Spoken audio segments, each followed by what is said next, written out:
Hey everyone, welcome to an academy and I hope you're doing absolutely awesome. उम्मीद करता हूँ कि आप सब बहुत अच्छे होंगे और मैं हूँ आपका दोस्त, आपका एजुकेटर अमन शर्मा, आप लोगों के लिए आज के पीआईबी एनालिसिस के साथ। Good morning everyone. आज डेट है 30th ऑफ नवंबर 2020। आज के पीआईबी एनालिसिस की बिना किसी देरी के करेंगे शुरुआत। स्टार्ट करने से पहले आप लोगों के लिए एक बहुत सुंदर quote, nothing can dim the light that shines from within. आप लोगों के अंदर जो छुपी हुई ताकत है, जो अंदर छुपा हुआ कॉन्फिडेंस है, हिम्मत है, मेहनत है, उसको कोई नहीं छीन सकता और ना ही कोई उसको कमज़ोर कर सकता है। तो दोस्तों, अपने ऊपर रखें भरोसा और कामयाबी बहुत जल्द आप लोगों के पास होगी।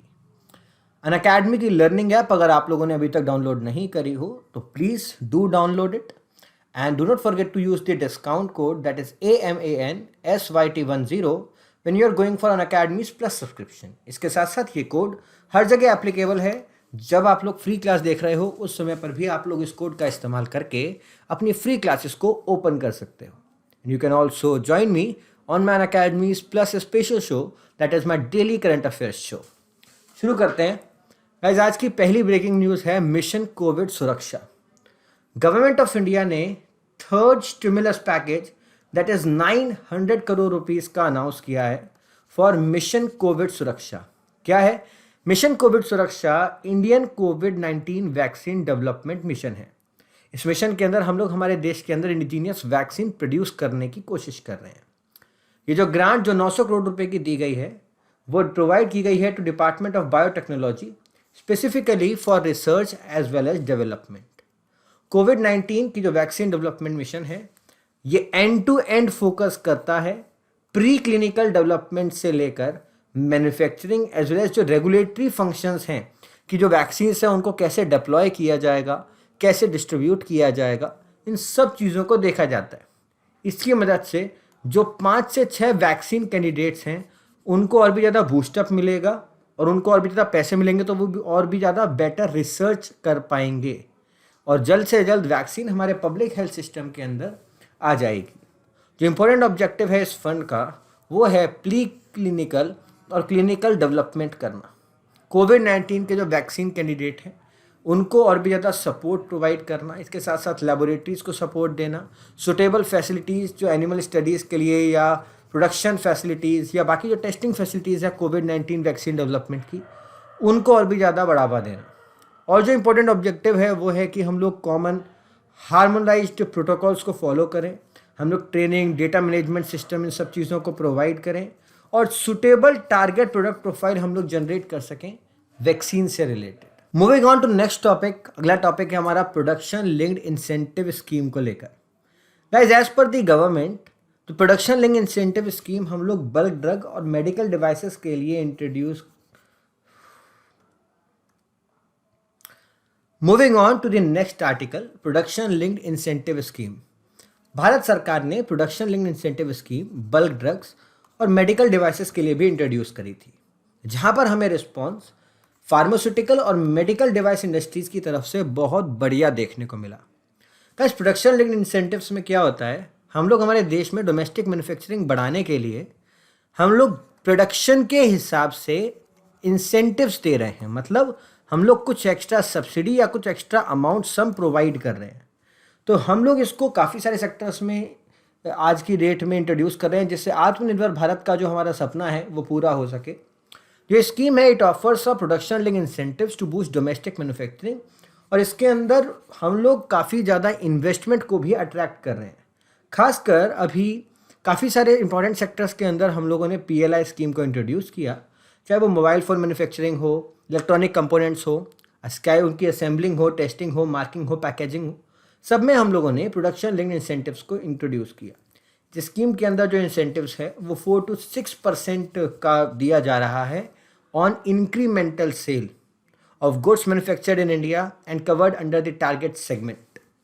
गाइस, जो स्कीम है इसको इम्प्लीमेंट किया जा रहा है नोडल एजेंसी द्वारा, जो कि प्रोजेक्ट मैनेजमेंट एजेंसी के रूप में काम करेगी and it will be responsible for providing secretarial, managerial and implementation support. और यहाँ पर जो मिनिस्ट्री होगी वो बार बार इन सब चीज़ों को नोटिफाई करेगी। जो टारगेट सेगमेंट है उसके अंदर मोबाइल फ़ोन्स हैं, इलेक्ट्रॉनिक कंपोनेंट्स हैं जैसे transistors, diode, thyristor, resistors, capacitors, nano electronic components, ये सब इस सिस्टम्स का टारगेट है। स्कीम के अंदर जो कंपनीज जो मोबाइल फ़ोन अगर they will sell out for ₹15,000 और more, they will get incentives of up to 6% on incremental sales. Same category के अंदर अगर कोई कंपनी जो कि इंडियन नेशनल द्वारा ओन्ड है, वो भी अगर मोबाइल फ़ोन बना रही है, उनको जो इंसेंटिव्स मिलेंगे वो 200 करोड़ रुपीज़ के मिलेंगे फॉर दी अपकमिंग 4 ईयर्स। कौन कौन एलिजिबल है? इलेक्ट्रॉनिक मैन्युफैक्चरिंग कंपनीज जो कि इंडिया के अंदर हैं या इंडिया के बाहर हैं। ये जो कंपनीज हैं they can either create a new unit या वो इंसेंटिव्स भी ले सकते हैं। ठीक है, तो एक बड़ा हमारे डोमेस्टिक मैन्युफैक्चरिंग के अंदर इसका सपोर्ट होगा। दोस्तों, भारत सरकार ने क्लाइमेट एक्शन पोर्टल को लॉन्च किया है। इसका नाम है the India climate change knowledge portal. इस पोर्टल को लॉन्च किया गया है। ये एक सिंगल पॉइंट इंफॉर्मेशन सोर्स होगा क्लाइमेट चेंज को लेकर या क्लाइमेट एक्शन को लेकर कि भारत सरकार क्या क्या एक्शन ले रही है। जो पोर्टल है it will provide information on the different climate initiatives जो कि अलग अलग मिनिस्ट्रीज, अलग अलग डिपार्टमेंट्स ले रहे हैं। इस पोर्टल के अंदर सेक्टर वाइज अडेप्टेशन और मिटिगेशन एक्शंस जो कि लिए गए हैं उनको भी बताया गया है, एज वेल एज यहाँ पर नॉलेज डिसेमिनेशन के बारे में भी बात की गई कि अगर किसी नागरिक के पास, किसी भी व्यक्ति के पास या किसी फॉरेन एजेंसी के पास कोई नॉलेज है जो कि शेयर की जा सकती है, जिसकी मदद से हम लोग क्लाइमेट एक्शन एक बड़ा लेकर क्लाइमेट चेंज को रोक सकते हैं, उस चीज़ के अंदर हम लोग और भी ज़्यादा फोर्स कर सकें। जो 8 कंपोनेंट्स हैं इस पोर्टल के, they are India's climate profile, national policy framework, India के nationally determined contributions, adaptation action, mitigation action, bilateral multilateral cooperation, international climate negotiation और रिपोर्ट्स और पब्लिक क्या कहती है। तो आप भी इस पोर्टल को ज़रूर विजिट करें। Guys, national organ donation day 27 नवंबर को हम लोगों ने ऑब्जर्व किया था। Organ donation you all know has become a very important thing. Government इसीलिए ऑर्गन डोनेशन डे को ऑब्जर्व कर रही है।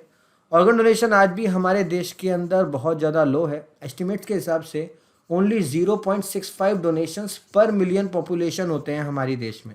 अगर इसी को कंपेयर करें स्पेन से, स्पेन में 35 डोनेशंस पर मिलियन पॉपुलेशन होते हैं और यूएस के अंदर 26 डोनेशन पर मिलियन पॉपुलेशन होते हैं। The pandemic and lockdown adversely affected organ donation in India. However, even before the pandemic organ donation have been low in India. Okay, pandemic से पहले भी ऑर्गन डोनेशन हमारे देश में ज़्यादा अच्छा नहीं था। डेटा के हिसाब से एम्स के अंदर ही लगभग 1.5 to 2 लाख लोगों को किडनी ट्रांसप्लांटेशन की ज़रूरत होती है, पर सिर्फ और सिर्फ 8,000 पेशेंट्स को किडनी ट्रांसप्लांटेशन मिल पाती है। Similarly with liver transplantation, even जो कार्डियक पेशेंट्स होते हैं of the 10,000 who require heart transplant, उनमें सिर्फ 200 हैं जिनको एक वायबल डोनर्स मिल पाते हैं। तो एक बड़ी शॉर्टेज है ऑर्गन डोनेशन के अंदर हमारे देश में, क्योंकि बहुत सारे मिथ्स भी हैं ऑर्गन डोनेशन के अंदर। ओके, तो उन सारी चीज़ों को भी भारत सरकार को सॉल्व आउट करना है। Those who wish to become organ donors वो अपने आप को रजिस्टर कर सकते हैं online national organ and tissue transplantation organization के पास या रीजनल ऑर्गन ऑर्गेनाइजेशन के पास। 2019 की रिपोर्ट के हिसाब से only 3% of the population across 12 cities in the country have registered to donate their own organs. Now, CSIR और CCMB corona virus detection method receives ICMR approval. तो जो डायरेक्ट RT-PCR के method के अंदर ड्राई स्वैब्स का इस्तेमाल करने को ICMR का अप्रूवल मिल गया है। ये एक बहुत ही सिंपल और बहुत ही फास्ट मेथड होगा जहां पर हम लोग ड्राई स्वैब डायरेक्ट RT-PCR का इस्तेमाल करेंगे।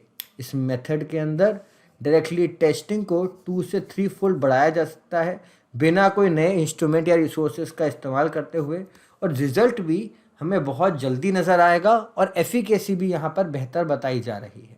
जो ड्राई स्वैब वाला मेथड है इसके अंदर हम लोग जो नज़ल स्वैब्स होते हैं उसको ड्राई स्टेट में ही हम लोग कलेक्ट कर रहे हैं। जैसे वायरल ट्रांसपोर्ट म्यूजियम का जैसे हम लोग अभी इस्तेमाल करते थे, लिक्विड स्टेट में कनेक्ट करते थे, अब यहाँ पे ड्राई स्टेट में हम लोग कलेक्ट कर पाएंगे। तो सैंपल को कलेक्ट करना और भी ज़्यादा आसान हो गया। अब इसके अंदर इन्फेक्शन भी कम फैलेगा, ठीक है। और जो स्टेप है RNA आइसोलेशन का from sample it is also omitted. अब इसके अंदर सिर्फ सिंपल प्रोसेसिंग अब की जाएगी। ओके, CSIR के बारे में भी कुछ extra basic knowledge. Guys, what is CSIR? CSIR एक ऑटोनॉमस बॉडी है जिसको 1942 के अंदर इस्टेब्लिश किया गया था। Director general is Shekhar C Mande who took charge in 2018। और CSIR हमारे देश के अंदर साइंटिफिक और इंडस्ट्रियल रिसर्च को लुक आफ्टर करता है और सपोर्ट करता है जो नई इनोवेशंस होती हैं उनको। बाकी आपकी स्क्रीन पे हिस्ट्री आ रही है, आप लोग पॉज करके हिस्ट्री भी पढ़ सकते हो CSIR के बारे में। कुछ अचीवमेंट्स जो कि CSIR ने करी हैं वो भी मैंने आप लोगों के लिए स्क्रीन पर डाल दी हैं। Moving on, United States 28.1 billion FDI inflow into country during the July to September quarter. हमारे देश के अंदर FDI इनफ्लो हमें थोड़ा अच्छा खासा नज़र आया, बढ़ता हुआ नज़र आया। इसका मतलब है कि हमारी जो इकोनॉमी है that is trying to regain, हम लोग रीबाउंस करने की कोशिश कर रहे हैं। But guys, Punjab chooses option 1 to meet GST implementation shortfall. Punjab ने यहाँ पर ऑप्शन 1 लिया है। The number of states that have chosen option 1 has now gone to 26। Option 1 मतलब कि यहाँ पर they will go for market borrowing, जो कि सेंट्रल गवर्नमेंट मार्केट बोरो करके स्टेट गवर्नमेंट को प्रोवाइड करेगा, जिससे GST शॉर्टफॉल को फिलअप किया जा सके। Guys, do not forget to use the code. अगर आप लोगों को अनअकैडमी में कोई भी स्पेशल क्लास टेस्ट सीरीज देनी हो या आपको लाइव क्विज़ेस के अंदर ज्वाइन करना हो, आप लोगों के लिए T20 टेस्ट सीरीज भी चल रही हैं, उनको भी ज़रूर देख लेना। ओके, हमारा अगला जो मैं टॉपिक बात कर रहे हैं हम लोग GST कंपेंसेशन के बारे में, वो ये है कि बोरोइंग ऑप्शन हम लोगों ने दिया था कि हम लोग बोरोइंग ऑप्शन दे सकें। बेसिकली 2 बोरोइंग ऑप्शन दिए गए थे, जिनमें से बेस्ट ऑप्शन वही था कि स्टेट्स को मार्केट से पैसा बोरो करके दिया जाए। पहला ऑप्शन क्या था कि जो शॉर्टफॉल GST इम्प्लीमेंटेशन की वजह से आ रहा है उसके अंदर एक स्पेशल विंडो आए that would be coordinated by ministry of finance. Object था कि स्टेडी फ्लो ऑफ रिसोर्स मिल सके, जैसे कि GST कंपनसेशन को मिलता था on a by monthly basis, और गवर्नमेंट सिक्योरिटीज़ के जैसे ही मार्केट से पैसे बोरो कर लिए जाए। तो जो स्पेशल बोरोइंग परमिशन है it will be given by government of India under article number 293, जिससे यहाँ पर डिपार्टमेंट ऑफ एक्सपेंडिचर नोटिफाई करके स्टेट गवर्नमेंट्स जो पैसा है उसको बोरो कर पाएंगी। जो इंटरेस्ट होगा बोरोइंग का स्पेशल विंडो के अंदर, वो जो हमारा GST कंपेंसेशन सेस होता है उसकी मदद से हम लोग फिल आउट करेंगे। तो GST compensation cess will use for the fulfilment of the interest. Okay, इसके साथ साथ जो ऑप्शन 2 था वो तो उसके अंदर ये था कि जितना भी शॉर्टफॉल है वो स्टेट्स मार्केट डेट लेकर इशू करेंगी। ओके, बट उसको अभी तो करेंटली अवॉइड करने का फैसला लिया गया। इंडिया इंटरनेशनल साइंस फेस्टिवल 2020 तो CSIR ने ऑर्गेनाइज कर दिए हैं इस पर्टिकुलर फेस्टिवल को। जो IISF है, India international science festival, it is an annual event जिसको साइंस टेक्नोलॉजी से रिलेटेड जो मिनिस्ट्रीज़ हैं, डिपार्टमेंट हैं, वो ऑर्गेनाइज करती हैं। और इसके साथ विजन भारती साथ में, विभा भारती जिसे कहते हैं हम लोग, वो साथ में ऑर्गेनाइज करती है। तरीके का फेस्टिवल है जहाँ पर इंडिया की जो अचीवमेंट्स हैं साइंटिफिक और टेक्नोलॉजिकल डेवलपमेंट में, चाहे वो इंडियन स्टूडेंट्स हों, इनोवेटर्स हों, क्राफ्टमैन हों, फार्मर्स हों, उनकी अचीवमेंट्स हों, उन सबको सेलिब्रेट किया जाता है और उनके साथ मिलकर सेलिब्रेट किया जाता है। मेन मकसद यही होता है कि हम लोग पब्लिक को एंगेज कर सकें with science and we would celebrate joy of science, और लोगों को दिखा सकें कि साइंस, टेक्नोलॉजी, इंजीनियरिंग और मैथमेटिक्स कैसे हम लोगों की लाइफ को आसान बना सकते हैं और करंट जो चैलेंजेस हैं, जो प्रॉब्लम्स हैं, उनके अंदर एक सॉल्यूशन दे सकते हैं। गाइस, गीता का 9th फाउंडेशन डे सेलिब्रेट किया गया। GITA is what global innovation and technology alliance. ये एक not for profit section 8 public private partnership है जिसको बनाया गया technology development board under the department of science and technology द्वारा, और CII इसके अंदर कंट्रीब्यूट करती है। गीता के अंदर हम लोग इनोवेशन टेक्नोलॉजी से रिलेटेड एक अलायंस क्रिएट कर रहे हैं। ओके, गीता परफॉर्म करती है इंडस्ट्रियल इन्वेस्टमेंट की एनकरेजमेंट, जिससे टेक्नोलॉजी सॉल्यूशंस जो हैं हम लोग मैपिंग टेक्नोलॉजी के अंदर ना एक्सपर्ट इवैल्यूएशन लेकर आ रहे हैं, नई स्ट्रेटजीज़ लेकर आ रहे हैं। ठीक है, उसके अंदर ज़्यादा से ज़्यादा इन्वेस्टमेंट आ सके। गीता का विजन ये है। गीता का हेडक्वार्टर गुरुग्राम हरियाणा के अंदर है। ठीक है, मेन विजन है to strengthen India's innovation ecosystem by supporting and enabling technology and innovation driven enterprises. Guys, आज के आपके PIB एनालिसिस में इतना ही। आप लोग ज़रूर अनअकैडमी प्लस के कोर्सेज चेकआउट कर सकते हैं। 6 महीने के बैच कोर्सेज हैं कुछ, है ना, सारी लैंग्वेज में है, तो ये आपको बहुत बेनिफिट पहुंचाएंगे। काफ़ी सारी इंपॉर्टेंट चीज़ें और लाइव क्लासेस आपको सिर्फ और सिर्फ अनअकैडमी प्लस पे मिलती हैं। And do not forget to use the discount code to get 10% massive discount.